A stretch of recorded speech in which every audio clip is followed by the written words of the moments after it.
3 মাস 1 সপ্তাহ বা 1.5 সপ্তাহ হবে বয়স। এই হাঁসগুলো বিক্রি করে দেওয়া হবে। তো এখানে গড়ে আছে পুরুষ মহিলা। তো যদি কেউ নিতে চান এখানে 630 পিস হাঁস আছে। তো নিতে পারেন মাসের জন্য পুরুষ হাঁসগুলো বিক্রি করতে করে এবং মহিলাগুলোকে ডিমে আনার জন্য রাখতে পারেন।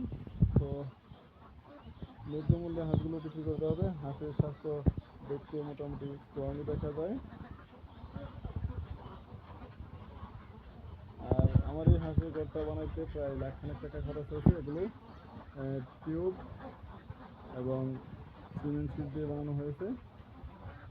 এই ঘরের মধ্যে প্রায় 7-8-900 হাঁস ফ্রিতে রাখা যাবে, যেহেতু এখানে হাফ মাচা আর হাফ মাটি ভরা আছে।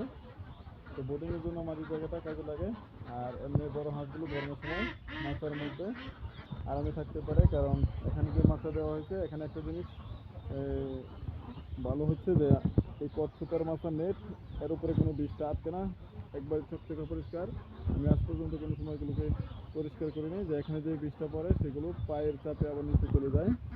এবং এটা কম খরচে এই মাছটা হয়েছে। এখানে মনে হয় একটা বাঁশ দিয়ে 2টা ফাল্টা করা হয়েছে, কোনোটা 3টা। তো পাতলা পাতলা করে দেওয়া হয়েছে, এখানে হাঁস পড়বে না। তবে আমরা চলাচলের জন্য যে 2টা খাপের মধ্যে একসাথে পাড়া দিলে তো আমরা নির্ভয়ে চলতে পারি। তো এই হিসেবে খুবই কম বাজেটে মাথার ঘর করতে পারেন হাঁসের জন্য, হাঁস মুরগির জন্য।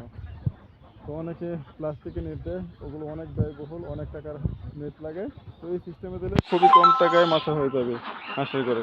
আমার মনে হয় যে 1000 হাঁসের জন্য একটা ঘর করলে বা মুরগির জন্য আপনার শুধু মাছা বাবদ সর্বোচ্চ 10,000 টাকা খরচ হতে পারে, এর বেশি না।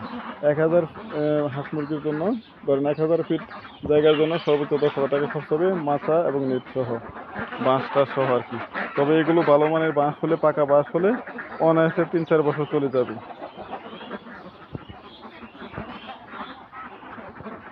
আর এখানে একটা সিস্টেম, অটো সিস্টেম। আমার যে হাঁসগুলো যদি মাঠের বাইরে নেই তাহলে এই দরজা দিয়ে নেই, আর যদি পুকুরে যায়, ওই যে পুকুর, ওই পুকুরে গেলে এখানে ছোট্ট একটা ফাঁকা আছে, যে হাঁসগুলো জায়গাটা চিনে ফেলেছে ছোট থেকেই এখন পর্যন্ত আসে যায়।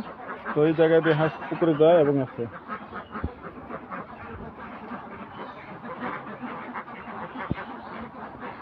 তো আমি এখানে আরেকটা ভালো দিক বলে দেই, যারা ভবিষ্যতে হাঁস পালন করবেন তারা অবশ্যই এই গলা সাদা কালো হাঁসগুলো পালন করার চেষ্টা করবেন। ডিম কেমন দেয় তা আমি জানি না, তবে এই হাঁসগুলো খুব অল্প সময়ে গ্রোথ ভালো হয়। কারণ আমার এখানে যে কয় পিস কালো হাঁস আছে সবগুলো হাঁসই সবচেয়ে বড়, এবং খুব তাড়াতাড়ি এই হাঁসগুলো আগে বড় হয়েছে। খেয়াল করে দেখলে দেখবেন এই যে এখানে একটা কালো হাঁস, এরকম আরও অনেকগুলো, এখানে প্রায় 20-30টা কালো হাঁস আছে। তো এই হাঁসগুলো আমি অবশ্যই রেখে দেবো বাড়িতে, যে 10-20টা হাঁস পালন করার জন্য। যেই কালো হাঁসগুলো আছে সবগুলো আমি বাড়িতে রেখে দেবো, আর বাকি সবগুলো বিক্রি করে দেবো।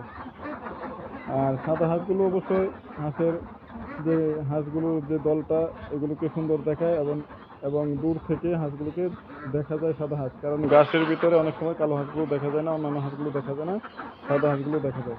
তো সব মিলিয়ে কালার মিক্সিং হাঁসগুলো দেখতে খুব সুন্দরই লাগতেছে। তো এই হাঁসগুলো বিক্রি করে দেবো। যদি কোনো হোটেলওয়ালা বা ব্যাপারী পুরুষ হাঁসগুলো নিতে চান, এখানে প্রায় 200-300 পুরুষ হাঁস হবে, তো নিতে পারেন, আলাদা করেও বিক্রি করে দেবো।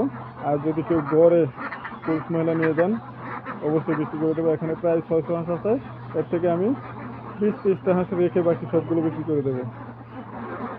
আর যদি কেউ 500 একসাথে নিতে চান অবশ্যই বাছাই করে, যেহেতু 500-র মধ্যে আমি 20-30টা কালো হাঁস রাখবো, বাকি যেইগুলো থাকবে ছোটো 50টা হাঁস রেখে বাকি সবগুলো নিতে পারেন।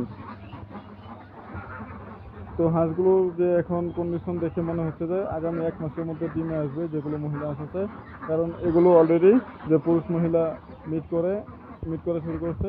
তো আমি কয়েকবার দেখছি, বিশেষ করে সকালবেলা পানিতে যাওয়ার সময় দেখা যায়। আর এমনিতেও অনেক সময় ফ্রি থাকলে এগুলো বোঝা যায় যে একটা আরেকটার সাথে ঘেঁষাঘেঁষি করতেছে।